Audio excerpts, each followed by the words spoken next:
A very easy mark, and let's see how to deal with this. A simple question of infrared spectrum. The question says the 2-methyl propanol has the structure formula, and they gave you the structure formula here.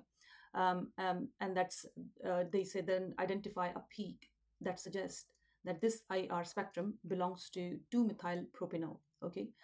So they already gave you the compound, that's an aldehyde. So what you simply need to do, you need to know that the aldehyde contain a functional group called carbonyl, and then just go to your table given in your exam.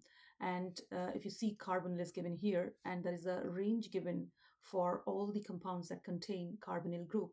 Now, if you just say this range, that there is a peak at 1630 to 1820, that confirms the aldehyde, this will not give you the mark, because then you are going to talk or giving you the possibility of each functional group which is given here.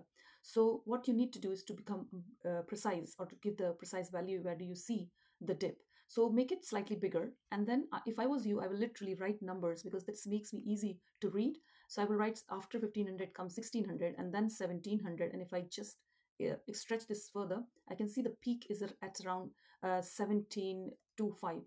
So I would just literally say that there is a peak at 1725, um, and this cent per centimeter, and this confirms the presence of aldehyde, or 2-methyl propanol aldehyde group.